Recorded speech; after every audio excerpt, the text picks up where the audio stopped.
The episode opens in a disturbing scene far from King's Landing.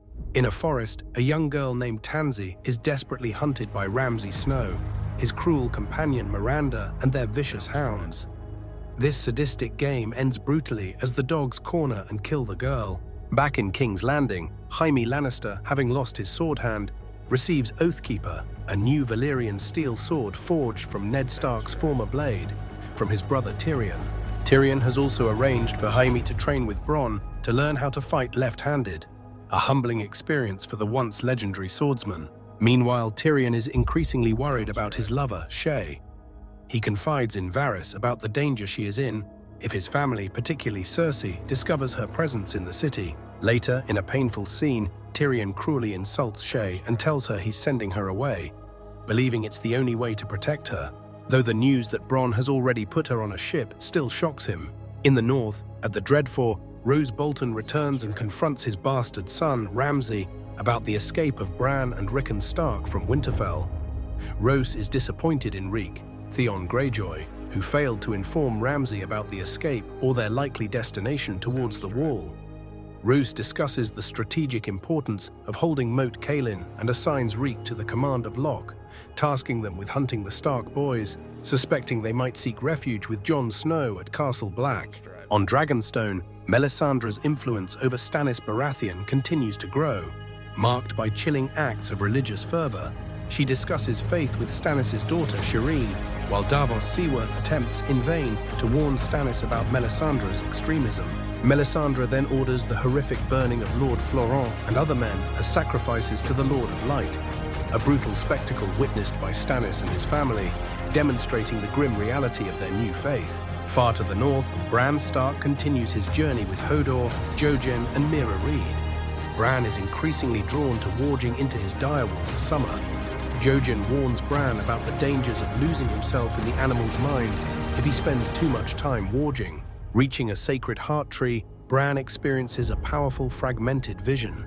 Seeing glimpses of King's Landing, specifically King Joffrey's wedding feast, and hearing cryptic words about power and burden, suggesting a connection between his mystical experiences and the events unfolding far to the south.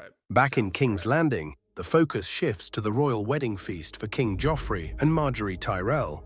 Tension is palpable among the guests.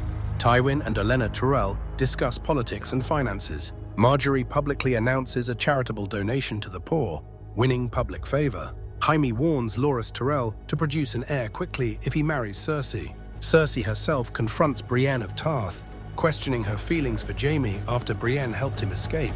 Oberyn Martell and Cersei exchange veiled threats, highlighting the dangerous political climate, particularly concerning the safety of Cersei's daughter Myrcella in Dorne. The feast takes a dark turn when Joffrey, eager to entertain himself, stages a demeaning performance using dwarves to reenact the recent War of the Five Kings, mocking figures like Robb Stark, Renly Baratheon, and even himself and his uncle Tyrion. He laughs sadistically and shoots bolts at their costumes. Joffrey then singles out Tyrion, demanding he serve as his cupbearer, pouring wine over his head and constantly insulting him, calling him a coward. Tywin watches this humiliation with quiet satisfaction. The cruelty culminates as Joffrey continues to torment Tyrion, demanding wine to wash down his pie. Sansa quietly helps Tyrion with the goblet. As Margaery tries to divert attention with the elaborate pie reveal, from which doves fly out, Joffrey takes a large gulp of wine. Suddenly, the king begins to choke violently. His face turns purple and blood trickles from his nose. Panic erupts. Margaery calls for help. Guests flee. Oitite flee and Joffrey collapses, convulsing. Cersei rushes to his side, cradling him. He dies in her arms, pointing a final accusing finger towards Tyrion. Devastated and enraged, Cersei immediately accuses Tyrion of poisoning her son and orders the guards to seize him.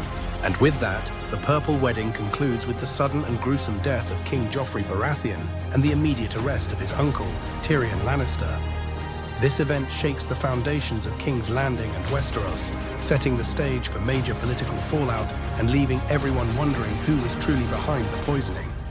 The consequences of this shocking moment will ripple throughout the rest of the season and beyond.